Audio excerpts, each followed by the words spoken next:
우리 하나님의 말씀 신약 성경 사도행전 7장입니다. 사도행전 7장 14절서부터 16절까지의 말씀입니다. 방송실 마이크 볼륨을 조금만 높여주시면 좋겠습니다.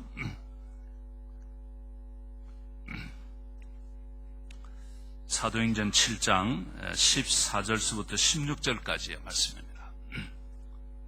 석절입니다. 우리 찾으셨으면 우리 함께 봉독하도록 하시겠습니다. 요셉이 사람을 보내어 그의 아버지 야곱과 온 친족 75사람을 청하였더니 야곱이 애굽으로 내려가 자기와 우리 조상들이 거기서 죽고 세겜으로 옮겨져 아브라함이 세겜 하몰의 자손에게서 언어로 값주고 싼 무덤을 장사되니라. 아멘. 자, 이제 우리 찬양대에서 찬양으로 하나님 앞에 영광 돌리겠습니다.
아멘. 우리 하나님 앞에 영광의 박수 올려드리겠습니다.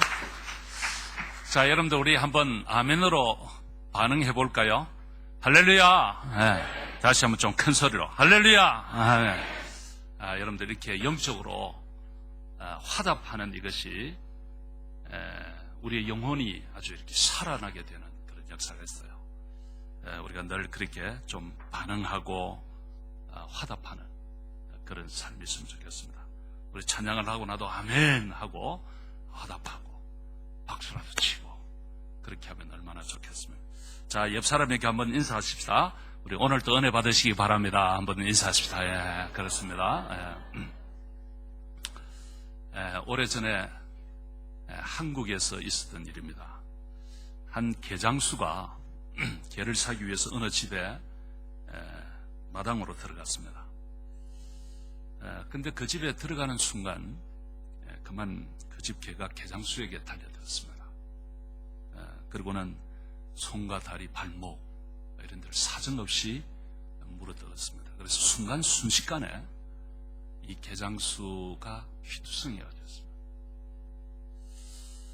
그로 인해서 이 개장수는 한 달 동안 병원에서 입원을 하고 치료를 받아야 했었습니다. 그래서 이 개장수가 개주인에게 치료비와 한 달 동안 일하지 못한 것에 대한 위자료 청구를 했습니다. 그런데 이 계장수가 치료비는 내가 대줄 수 있지만 한 달 동안 비즈니스 하지 못한 것에 대해서는 내가 책임을 지지 않겠다, 이렇게 거절을 했습니다. 그러자 이 계장수가 경찰서에다가 고소를 했습니다.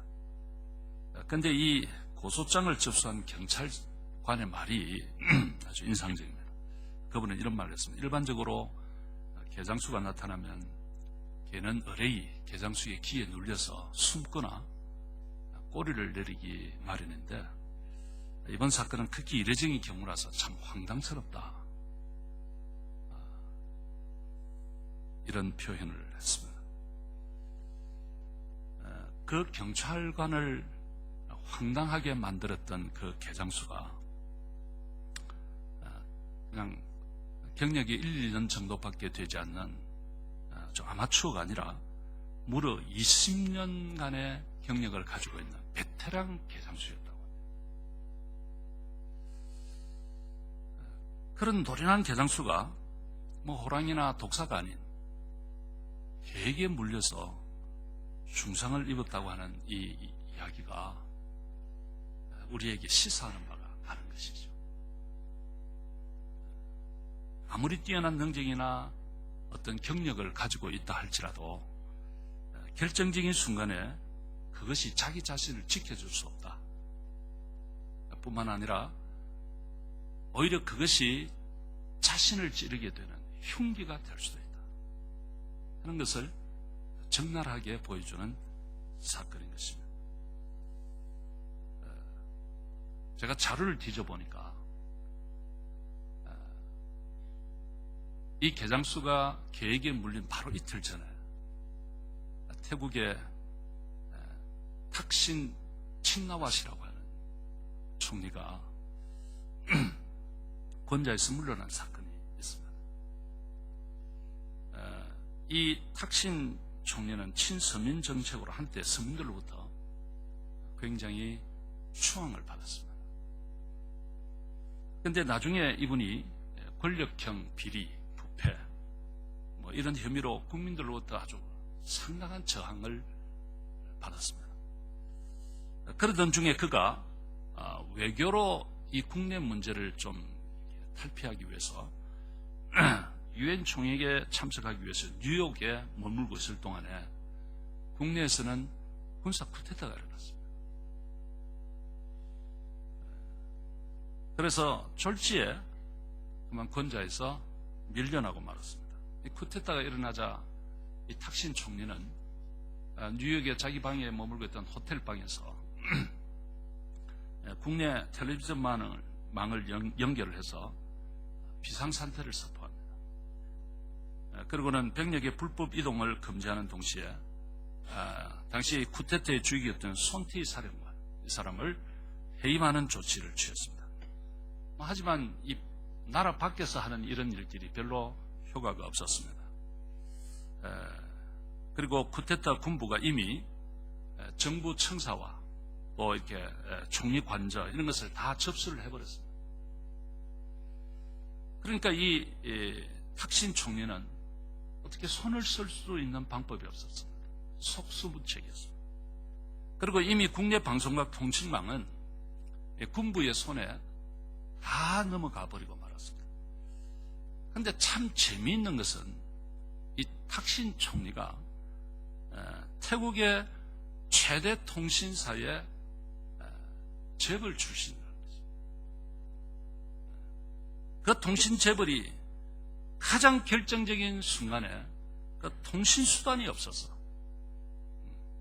그리고 자신이 세운 그 통신 회사를 통해서 자신의 파면이 공식적으로 선포되는 이런 아주 회개한 일이 일어난 것이죠. 성도 여러분, 오늘 이러한 사실이 오늘 우리들에게 보여주는 것이 무엇일까요? 인간의 능력이나 어떤 소유, 이런 것이 얼마나 보잘것없고 초라한 것인가 하는 것을 단적으로 보여줍니다. 오늘 많은 사람들은 사실 사실 이런 것을 좀 누려보려고 발부둥을 칩니다. 권력을 좀 가져보려고, 부를 좀 쌓아보려고, 거기에 올인하면서 정말 모든 것을 거기에 다 던져줍니다. 근데 여러분, 오늘 탁신 총리를 보면서 그가 그동안 부정과 온갖 비리를 저지르면서 부와 권력을 쌓아왔는데 이렇게 밀려나고 나니까 그동안 그가 쌓았던 부와 권력이 무슨 의미가 있습니까? 허망한 것이죠. 그런데도 사람들은 이런 일에 집착을 하면서 의미 없는 그런 삶을 살고 있는 것이죠. 뭐 어떻게 될지 모르지만 그걸 한번 지어보겠다고 발버둥 치는 것이죠. 사랑하는 성도 여러분, 올해도 이미 절반을 훌쩍 넘겨서 이제 그냥 하반기 마지막을 향해서 달려가고 있습니다.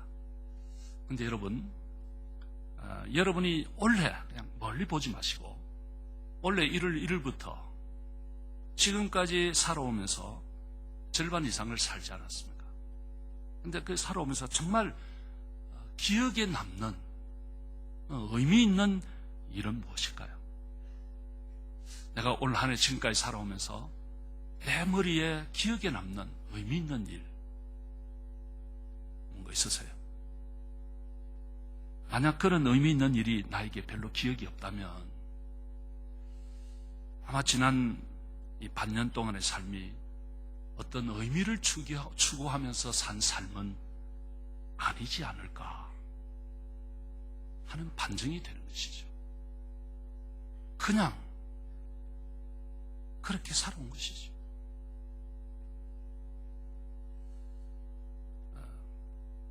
제가 언젠가 TV를 통해서 프로 바둑 기사들이 대결을 펼치는 장면을 본 적이 있습니다. 근데 나중에 바둑이 다 끝나고 난 뒤에도 그 바둑의 전 과정을 거의 완벽하게 기억하면서 복기를 하는 것입니다. 우리 같은 사람들이 볼 때 그 수많은 희고 까만 돌들을 바둑판에 잔뜩 놓았는데 그걸 다 이렇게 썰어버리고 난 뒤에도 그 돌의 순서를 다 기억하고 완벽하게 복기를 하는 것입니다. 어떻게 그것이 가능할까요? 그것은 그들이 놓는 돌 하나하나가 의미 있는 돌만 놓기 때문에 그런 것이죠. 대충 놓는 것이 아니고 깊이 생각하고 시간에 쫓기면서 그러면서 아주 의미 있게 그 돌들을 놓았기 때문에 그 바둑판에서 돌들이 다 썰어 나가고 난 뒤에도 그들이 놓은 돌들을 그대로 다 기억하면서 복기를 하는 것이죠. 자, 그렇다면 성도 여러분, 시간 우리가 그리스도인으로서 우리의 생에 정말 의미 있는 일, 그것은 무엇일까요? 나의 생에 참 의미 있는 일이 무엇일까요? 오늘 우리는 이 본문을 통해서 그것을 잠시 좀 생각해 보기로 원합니다. 자, 오늘 우리가 살펴볼 이 본문은 이 복음을 전하다가 끌려가서 이 사내들인 법정에 선 이 스데반 집사의 진술 내용입니다. 저는 이 사도행전을 쭉 이렇게 묵상을 하다가 이 부분에 눈이 들어왔는데요. 이 스데반 집사님이거든요. 이 집사님이 거기에 기록된 내용들을 보니까 그 시대의 사도들 못지않아요. 그럼 오늘 이 시대의 목사들보다도 못지않은, 아니 월등히 훌륭한 그런 집사였어요. 그것을 제가 보게 되었습니다. 그런데 이분이 밖에서 예수 그리스도의 십자가와 부활을 아주 힘차게 외쳤습니다.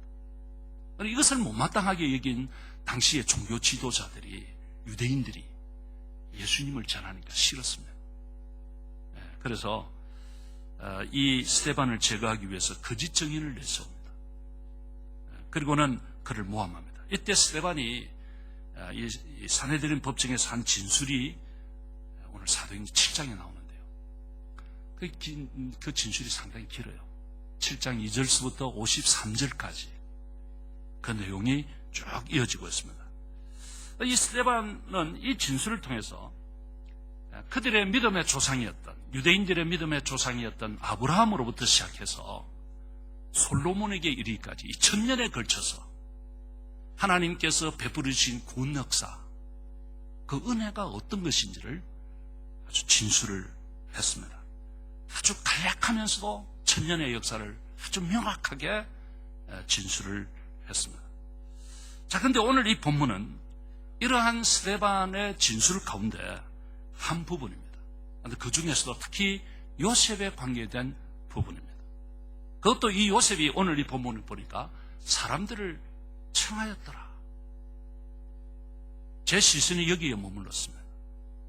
자, 오늘 14절 다 같이 한번 볼까요? 이런 말씀이 있어요. 자, 다 같이 한번 읽읍시다. 시작.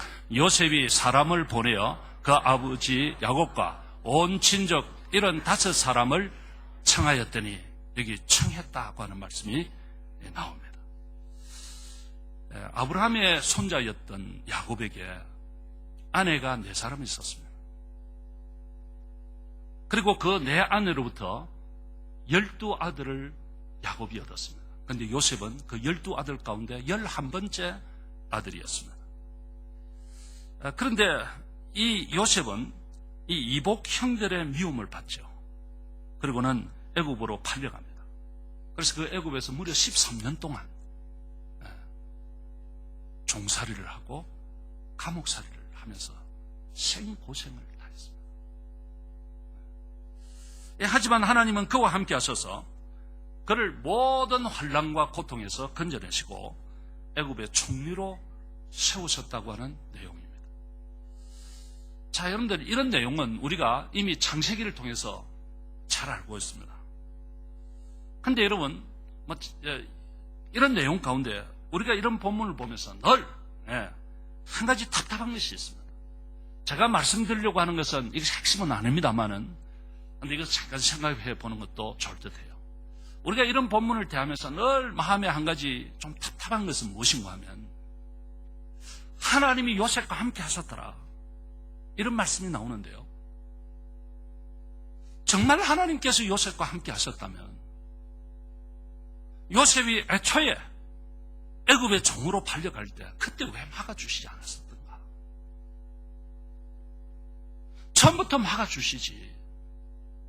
하나님이 함께 하셨다면 그 막아주시지 않고 왜 애굽의 종으로 팔려가서 거기에 13년 동안이나 정말 모진 고생을 다 하고 감옥에 들어가서 고생하고 왜 이렇게 하셨을까? 그렇게 하고 난 뒤에 그냥 총리로 세우고 왜 그러실까? 좀 품위 있게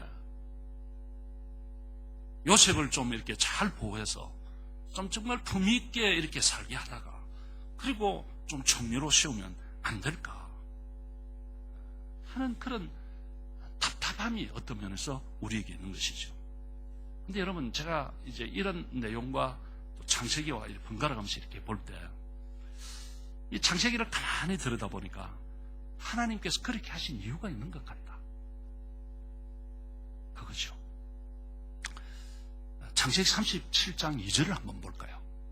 한번 띄워주세요.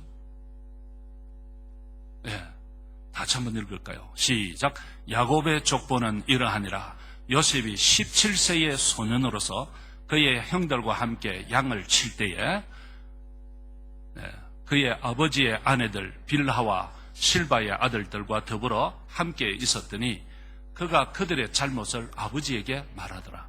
자, 우리 상반절 다시 한번 띄워보시겠어요? 방송실 상반절. 거기 보면 요셉이 몇 세 때에 좀 반응하면 좋겠습니다. 같이 하십니다. 몇 세 때에? 17세입니다. 자, 제가 왜 이걸 이야기를 하는가 하면 당시에 17세라 그러면 우리 나이로 말하면 18살 정도, 고등학교 2학년 정도의 나이입니다. 철이 들었을까요? 안 들었을까요? 철이 들었을 것입니다. 이다른 집사님 18살 때 철이 들었습니까? 안 들었습니까? 겸손하게. 근데 제가 오늘 봉사자 예배에서 이야기를 했더니 한 분이 철이 들죠, 목사님. 옛날 같으면 장가갈 나이인데요. 이러더라고요. 철이 들 나이죠. 근데 이 본문을 가만히 보니까 요셉이 철이 들었습니까? 안 들었습니까? 안 들었습니다.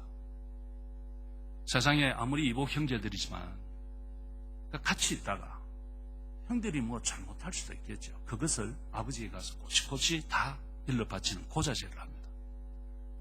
고등학교 2학년 정도의 나이가. 아마 제가 볼 때 우리 교회에 있는 고2 정도의 학생들, 지금 11에 있는 아이들이 이런 짓을 하는 것 같지는 않습니다. 그러면 요셉이 왜 그렇게 철이 안 들었을까요? 13절 한번 볼까요? 37장 3절 한번 볼까요? 자, 다 같이요. 시작. 요셉은 노년에 얻은 아들이므로 이스라엘이 여러 아들들보다 그를 더 사랑하므로 그를 위하여 채색 옷을 지었더니, 이 채색이라는 말은 컬러풀 드레스라는 말이죠. 다 그 시대는 물감을 들이지 않는 그냥 베옷을 입고 다녔어요. 그런데 이 아들에게는 아주 물감을 들인 예쁜 옷을 입혔습니다.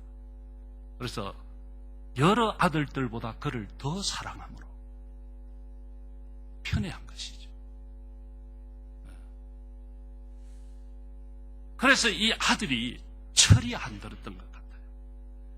그런데 이 창세기 37장에 나오는 이 요셉의 퍼스널리티, 이것을 좀 가만히 보면 총체적으로 제가 볼 때 그 이복 형들로부터 미움을 받을 수밖에 없는 그런 인물이었습니다.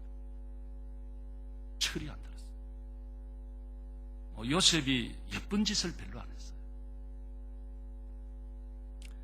근데 만약에 요셉이 일평생 그런 모습으로 산다면 어땠을까요?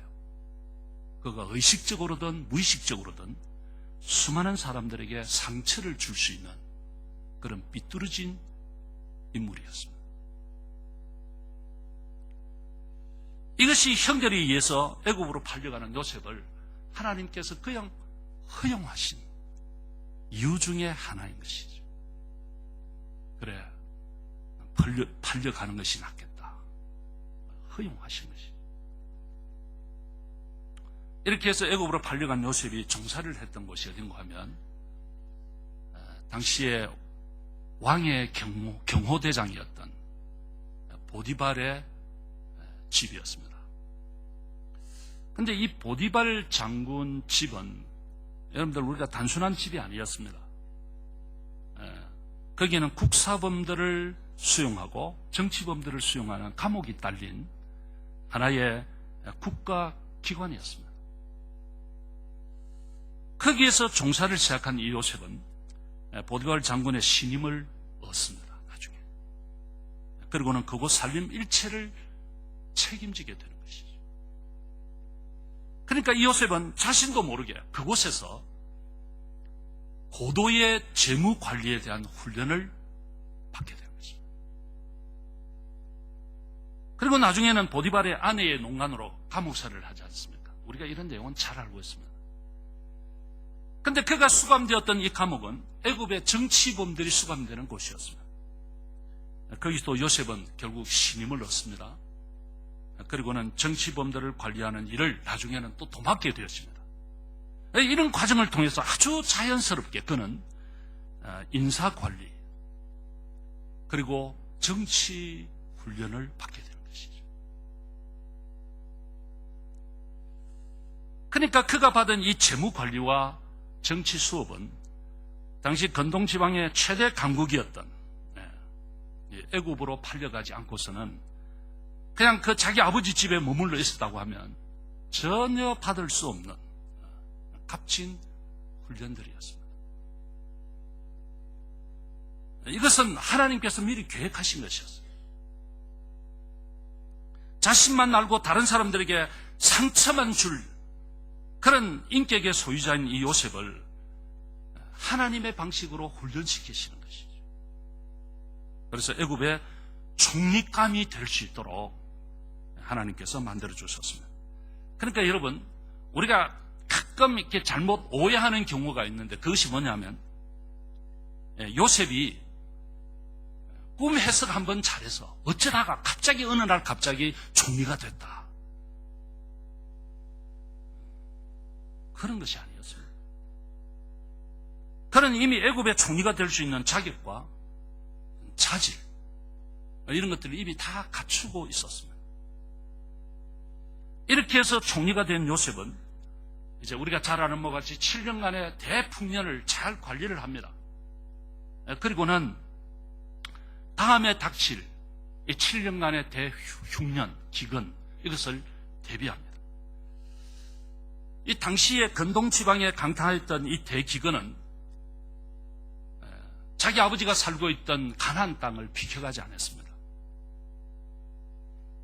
급기야 야곱은 애굽에 곡식이 있다는 소식을 듣고 그 곡식을 구하기 위해서 이 아들들을 그 애굽으로 보냅니다. 그래서 이 요셉의 이복 형들 이들이 상상치도 못한 가운데서 자신들이 종으로 팔았던 그 요셉이 애굽의 총리가 되어 있는 그 총리로 맞닥뜨리게 되는 것입니다. 자, 여러분 이런 경우에 요셉의 입장에서 보면 그 형들에게 복수할 수 있는 절호의 기회가 왔습니다. 아무리 그렇지만은 어떻게 동생인 나를 남의 나라에 종으로 팔 수 있는가? 그러니까 팔려가면서 얼마나 울고 얼마나 이를 갈았겠습니까? 그런데 요셉은 자신을 팔아버렸던 그 이복 형들이 자기 앞에 무릎을 꿇고 엎드려 있습니다. 칼자루는 요셉이 쥐고 있습니다. 그런데 요셉은 자신을 판 이복 형들에게 복수하지 않습니다. 그리고는 그 형들을 선대합니다. 그뿐 아니라 요셉은 그 아버지와 형들에게 속한 사람들을 모두 초청해서 가슴에 품습니다. 제가 오늘 말씀을 드리려고 하는 부분이 바로 이 부분인데요. 오늘 사도행전 7장 14절 다시 한번 보십시다. 다 같이요. 시작. 요셉이 사람을 보내어 그의 아버지 야곱과 온 친족 75사람을 청하였더니. 자, 여기에 제가 눈이 머물렀는데요. 이 사람들을 청하였더니 이런 말씀이 있습니다. 우리가 오늘 핵심적으로 이 말씀을 잠깐 좀 이렇게 묵상하려고 합니다. 그리고 똑같은 내용이 창세기에 나오는데 제가 이 창세기에 있는 내용을 가지고 묵상하지 않고 스데반이 사내들인 법정에서 진술한 이 내용에 나오는 이 이야기를 가지고 제가 묵상하려고 하는 이유가 있습니다. 자, 여기서 사람을 청하였더니 이 사람이라고 하는 단어가 있습니다. 이 사람이라고 하는 이 단어에 이 신약 성경은 그 원문이 그리스어입니다. 헬라어. 그런데 이 신약 성경의 사람이라고 하는 이 말에 우리말로 번역된 사람이라고 하는 이 말의 원어가 한 두 가지로 신약 성경에는 기록이 되고 있습니다. 하나는 뭐냐면 안드로포스라고 하는 말이 있습니다. 이 말은 일반적으로 사람이라고 하는 말을 쓸 때 주로 쓰이는데 제일 많이 쓰여졌습니다. 사람이라고 하는 말에는 거의 이 단어가 안드로포스라고 하는 단어가 나옵니다. 또 다른 하나가 있는데 그것이 아네이르라고 하는 말입니다. 이 말은 남자라고 하는 말과 사람이라고 하는 말을 동시에 같이 쓸 때 쓰는 단어입니다. 이것이 아네이르라고 하는 단어가 있습니다. 그런데 오늘 이 스데반이 이 본문에서 요셉이 사람을 청하였더니 라고 하는 이 사람이라고 하는 이 단어를 쓸 때 앞에서 말씀드린 안드로포스나 아네이르라고 하는 이런 단어를 쓰지 않았습니다. 이걸 안 쓰고 아주 독특하게 그냥 영혼 혹은 목숨 혹은 숨 이런 단어를 나타낼 때 쓰는 푸시케이라고 하는 단어를 썼습니다. 아주 독특하게 쓴 거예요. 근데 제가 볼 때 이 단어를 쓴 것이 당시에 요셉이 자기 아버지와 형들에게 속한 모든 사람들을 청했다고 할 때 그 의미를 가장 잘 나타내는 단어였다. 이렇게 보는 것이죠. 무슨 말인가 하면 요셉은 단순히 사람을 청한 것이 아니었습니다. 사람들을 청해서 애굽에 관광시켜주고 자기가 어떤 위치에 있는지 보여주고자 한 그런 것이 아니었습니다. 만약 그가 그런 의도로 사람을 청했다면 그 초청이 그에게 무슨 의미가 있겠습니까? 그는 자신이 거두어야 할 영혼, 자신이 거두어야 할 그 생명, 그 목숨들을 자신이 누리고 있는 그 축복된 삶 속으로 끌어들인 것이죠.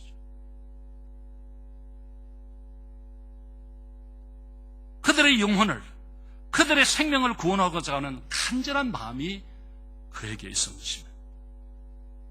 요셉의 입장에서는 바로 이 일을 위해서 하나님께서 쓸모없는 자신을 독특한 방법으로 훈련시키시고 애굽의 총리로 세워졌었다고 하는 사실을 그는 알게 된 것이죠. 이 일을 하라고 하나님께서 나를 이렇게 훈련시키셨구나. 그리고 애굽의 총리로 나를 세우셨구나. 그것을 알게 된 것이죠. 이것은 요셉 자신이 한 말을 통해서 잘 나타나고 있습니다. 이복 형들이 애굽의 총리가 된 자신을 보면서 두려워 떨고 있을 때 요셉이 그들에게 한 말이 있습니다. 그것이 창세기 45장 5절에 나오는데요. 한번 띄울 수 있습니까? 네, 우리 다 같이 한번 볼까요? 시작. 당신들이 나를 이곳에 팔았다고 해서 근심하지 마소서, 한탄하지 마소서. 하나님이 생명을 구원하시려고 나를 당신들보다 먼저 보내셨나이다. 이 내용이 자기가 지금 이런 과정을 거쳐서 이 자리에 오게 된 것이 바로 이 일을 위한 것이었구나 하는 것을 요셉은 깨닫게 된 것이죠. 정말 철없이 비뚤어진 인격을 가지고 삶을 살던 그를 하나님께서는 독특한 방법으로 훈련시켜서 그의 인격을 성숙시키시고 한나라의 총리로 세우셔서 이제는 사람들을 품게 하신 것이죠. 이것을 요셉이 깨달았다는 거예요.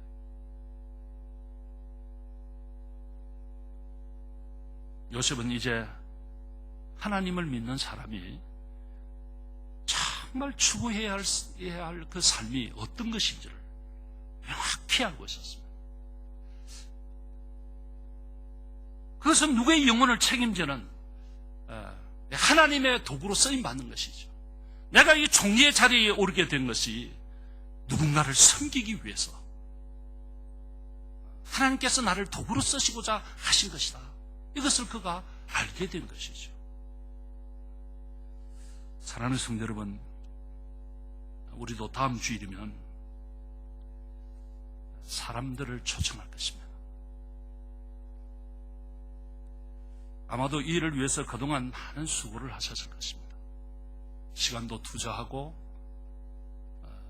돈도 쓰고 하셨을 것입니다. 저 또한 그랬습니다. 그리고 이번 한 주간도 마지막 수고를 우리가 또 하게 될 것입니다. 그런데 성도 여러분, 우리가 이 삭막한 세상에서 나 자신만을 위해서 사는 것이 아니라 누군가의 영혼을 위해서 기도하고 수고하는 이것이 얼마나 귀한 일이겠습니까? 이것만큼 의미 있는 일이 어디 있겠습니까? 모두가 자기 자신 외에는 별로 큰 관심이 없는 이 시대를 우리가 살고 있는데요. 이런 가운데 누군가를 품고 그를 위해서 기도하고 그를 위하여 수고하고 애쓴다고 하는 이것이 얼마나 의미 있는 일일까요? 모두들 자기 자신만 보고 살아가는 이 시대에 내가 하나님의 도구로 쓰임 받는다고 하는 이것이 얼마나 영광스러운 일일까요? 그렇지만 성도 여러분, 사실 우리가 사람을 품는다고 하는 것이 쉽지가 않아요. 정말 쉬운 일이 아닙니다. 이 일은 그냥 되는 일이 아닌 것이죠. 그것이 쉽지 않는 이유가 어디 있을까요? 그 중에 하나는 저는 이렇게 생각합니다. 우리에게 있는 많은 상처들 때문이 아닌가. 요셉을 저는 보면서 그가 평생에 살면서 얼마나 상처가 많았을까. 요셉은 상처투성이었습니다. 그는 사실 어렸을 때 자기 친엄마가, 자기를 낳은 엄마가 자기의 동생을 낳다가 난산으로 세상을 떠났습니다. 그러니까 이 요셉은 아주 어릴 때부터 자기 친엄마 없이 그렇게 살았어요. 그리고 다른 엄마들은 있지만 자기 친엄마는 아니었습니다. 그러면서 어릴 때부터 그에게 엄마 없이 자라는, 그리고 어린 동생 하나 데리고 같이 사는, 이것이 얼마나 힘들었을까요? 그런데 나중에 형들에게 상처받고 보디발 집에 가서 상처를 받고 감옥에서 상처를 받고 얼마나 상처가 많았겠습니까? 그야말로 그의 생은 상처투성이었습니다. 자, 여러분, 우리가 산다는 것이 무엇일까요? 우리가 산다는 것은 어떤 면에서 상처가 쌓이고 상처가 깊어진다는 것일 것입니다. 글쎄, 그것이 인생 아닐까요?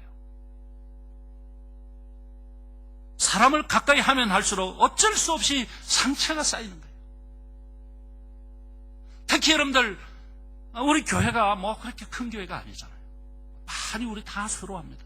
그런데 교회 안에서 신앙생활 하다 보면 누가 아무 생각 없이 한마디 툭 던진 그 말 때문에 상처를 받는 경우들이 있어요.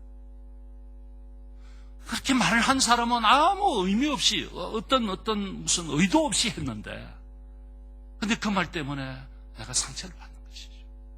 그래서 그 얘기가 가기가 싫고, 우리 교회 어떤 사람들 가운데는 이제 젊은 청년들이 왠지 상처가 된대.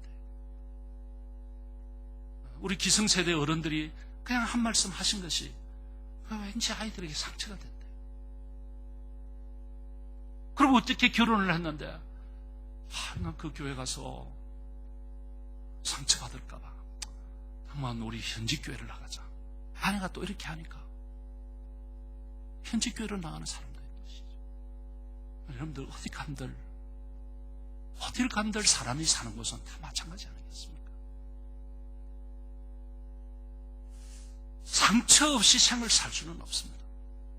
그러나 여러분, 문제는 우리가 이런 상처를 안고서는 다른 사람을 품을 수가 없어요. 내 마음에 상처가 그리 깊으면 다른 사람들에게 가슴을 열지를 못해요. 품을 수가 없어요. 그런 다른 사람들을 내가 누리고 사는 이 삶에 청해 들을 수가 없는 거예요. 그러니까 그 삶이 늘 상처를 안고 의미 없이 삶을 살다가 생을 마치는 것이죠. 자, 그렇다면 성도 여러분, 어떻게 하면 좋을까요? 그 대답은 간단합니다. 내가 하나님을 깊이 만나는 것이죠. 하나님을 깊이 만나는. 그래서 내가 하나님을 한번 깊이 만나고 나면 놀랍게도요, 내 심령의 상처가 치유가 돼요. 부부 간에도 살다 보면 상처가 많아요. 부모 자식 간에도 상처가 많아요. 그러니 어떻게 이웃들과 상처가 없겠습니까? 상처가 많아요. 근데 여러분, 이 상처를 안고서는 다른 사람들을 깊이 품을 수가 없어요. 근데 여러분, 내가 하나님을 한번 깊이 만나고 나면 내 심령 속에 깊이 또아리를 틀고 있던 그 상처들이 해결이 돼요. 치유가 돼요. 그러고 나면 하나님의 마음을 알게 됩니다. 그러면 모든 것을 이제는 하나님의 시각으로 보게 돼요. 그러고 나면 우선 내가 자유하게 돼요. 내가 자유해요. 다른 사람이 나를 보고 무슨 소리를 하든 내가 자유로워요. 그리고 내가 편안해져요. 그래서 다른 사람에게 끄리낌 없이 대할 수가 있어요. 내가 끄리낌 없이 대하는데 그는 보면 나를 아주 끄리낌 없이 대한 것 같지는 않아요. 그럼에도 불구하고 괜찮아요. 아주 내가 편해요. 네. 그리고는 사람을 품는 것이 한결 쉬워집니다. 민혜숙님이 쓴 시가 몇 가지 있더라고요. 그런데 그분이 쓴 시 가운데 이런 시가 있어요. 한번 여러분들 들어보시겠습니까? 내가 나의 사랑으로 나를 사랑했을 때 참 많이 노력해야 했습니다. 더 나은 내가 되기 위하여. 내가 나의 사랑으로 남편을 사랑했을 때 참 많이 울어야 했습니다. 남편을 나의 사람으로 만들기 위하여. 내가 나의 사랑으로 아이들을 사랑했을 때 참 많이 화를 내야 했습니다. 아이들을 잘 키워야 한다는 욕심 때문에. 내가 나의 사랑으로 이웃을 사랑했을 때 참 많이 참아야 했습니다. 그들을 사랑해야 한다는 원리 때문에. 이제는 하나님의 사랑으로 사랑합니다. 더 큰 사랑으로 사랑을 하니 사랑하는 일이 쉬워졌습니다. 사랑하는 일이 기쁨이 됩니다. 사랑하는 일이 감사가 됩니다. 이런 시예요. 사랑하는 성도 여러분, 이번에 우리가 하는 이 초청이 정말 기쁨이 되고 감사가 되었으면 좋겠습니다. 정말 영혼을 살리고 그 생명을 품는 그런 초청이기를 주의 이름으로 축복합니다. 기도하십시다.